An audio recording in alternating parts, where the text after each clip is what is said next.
issued a strong statement. That's right. But they used to be. Said they're going to behave. We're going to find out if they behave. If they behave good, if they don't behave, we'll take care of it.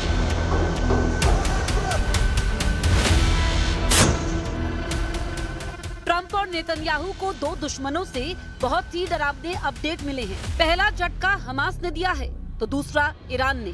Hamas लड़ाके हथियारों का जोर दिखा रहे हैं तो Iran ने एटमी खतरे का लेवल हाई कर दिया है। युद्ध समझौता नहीं, लफ दे रहा हमास। ईरान बनाएगा एटम बम, ओपन ऐलान।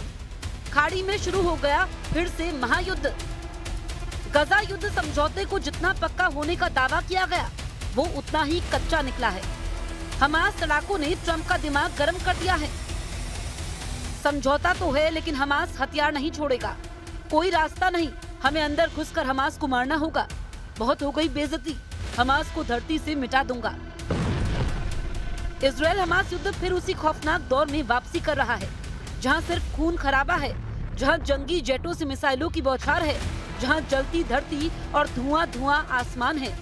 खाड़ी में पहले से कहीं ज्यादा विनाशकारी युद्ध शुरू हो रहा है। सिर्फ औपचारिक ऐलान की देर है क्योंकि अब की धमकी ट्रंप ने दी है। फिर से हमास को नर्कलोक की तबाही दिखाने का ऐलान किया जा रहा है। ट्रंप और नेतन्याहू के लिए हमास ऐसा सिरदर्द बना हुआ है जिसका एक ही इलाज अब दोनों लीडर को दिख रहा है, वो है हमास का टोटल सफाया। ट्रंप और नेतन्याहू ने अब हमास को खल्लास कर डालने की कसम खा ली है। हमास पोलित ब्यूरो के टॉप लीडर ने ये तक ऐलान किया है कि लड़ाका ग्रुप किसी भी कीमत पर हथियार नहीं छोड़ने वाला है। I cannot answer with a yes or no. Frankly, it depends on the nature of the project. The disarmament project you are talking about. What does it mean? To whom will the weapons be handed over? युद्ध समझौते में सबसे जरूरी शर्त Hamas को disarm करने की थी। प्रेसिडेंट ट्रंप ने ये बात कई बार दोहराई थी। ट्रंप ने ये तक कहा था कि हमास ने हथियार नहीं छोड़े तो अमेरिका अपनी सेना गजा में भेजेगा। हालांकि उनकी किसी भी धमकी को हमास ने गंभीरता से नहीं लिया और अब साफ साफ ये कह दिया है कि हमास लड़ाकों के हथियार सरेंडर का कोई सवाल नहीं है। जाहिर है हमास लड़ाकों के हाथ में हथियार रहेगा तो इजराइल सुकून से रह नहीं सकता। पीएम नेतन्याहू इस टेंशन को अब पूरी तरह खत्म करने के मूड में है।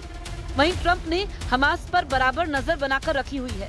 Issued a strong statement. That's right. But they used to be. Said they're going to behave. We're going to find out if they behave. If they behave good, if they don't behave, we'll take care of it.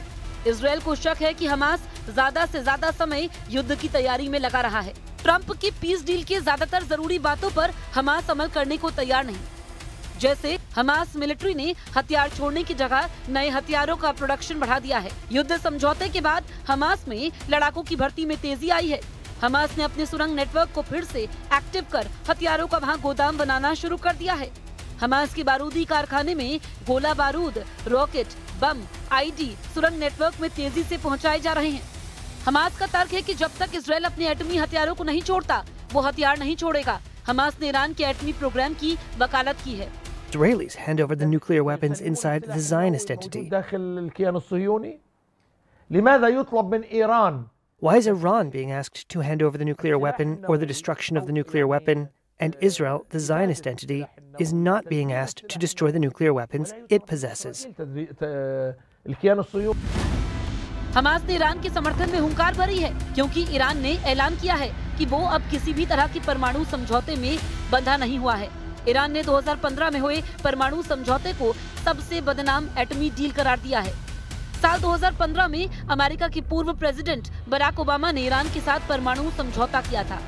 तब Vienna में हुए समझौते में Iran, चीन, Britain, France, Germany, रूस और America ने sign किए थे। एटमी डील के बाद ईरान पर लगे प्रतिबंध हटाए गए थे।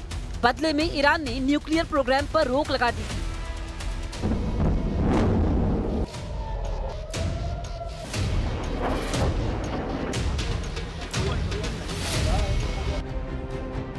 लेकिन अमेरिका में जैसे ही डोनाल्ड ट्रंप पहली बार राष्ट्रपति बने, उन्होंने ईरान से एटमी डील तोड़ दी।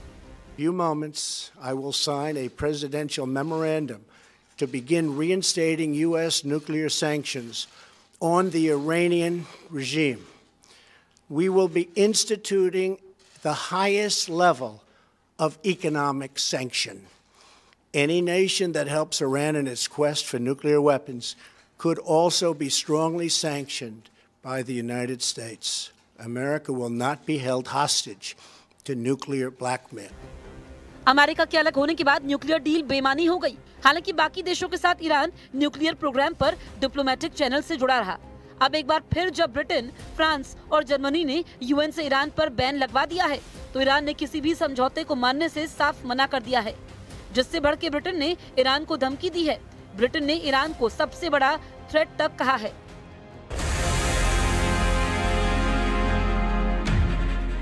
ईरान के परमाणु प्रोग्राम फिर से एक्टिव हो चुके हैं। ईरान की एटमी साइटों पर तूफानी अंदाज में काम शुरू होने के सबूत आसमानी कैमरे में भी कैप्चर हो चुके हैं। मतलब ये कि जैसे जून 2025 में ईरान फुल फोर्स में एक्टिव था, वैसे ही एटम बम बनाने शुरू कर चुका है। तो क्या इजराइल अमेरिका जून 2025 जैसे फिर ईरान पर हमला कर सकते हैं? उस वक्त क्या हुआ था, ये भी जान लीजिए। इजराइल ने तब 200 जंगी जेट से ईरान पर बारूद बरसाया था। जवाब में ईरान ने 200 बैलिस्टिक मिसाइलों की बौछार की थी। इसके बाद ईरान पर दोबारा पलटवार करके इजराइल ने 3 और न्यूक्लियर साइटें दहला दी थी।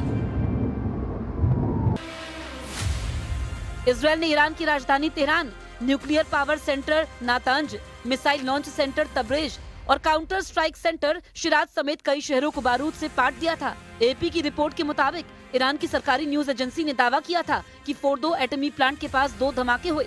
इजराइल ने दावा किया था कि उसने इस्फहान में ईरानी परमाणु सेंटर पर हमला किया। ईरान की आधिकारिक IRNA समाचार एजेंसी ने बताया कि पूर्वी अजरबैजान प्रांत में तबरीज के पास एक रडार स्टेशन पर भी हमला हुआ था। पूर्वी अजरबैजान में ईरान के 11 आर्मी बेस पर हमला हुआ, जिसमें 18 लोग मारे गए थे।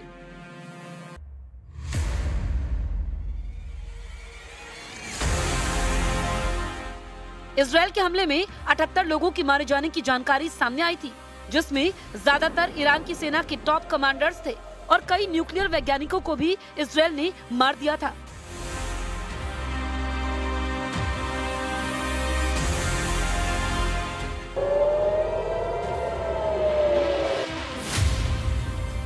इजराइल की बारूदी प्रहार से ईरान के 4 एटमी साइटें तबाह हो गई थी।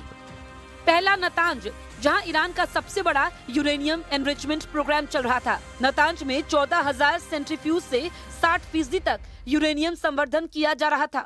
इजराइल ने इस एटमी सेंटर के ऊपरी हिस्से को बम धमाके से उड़ा दिया था।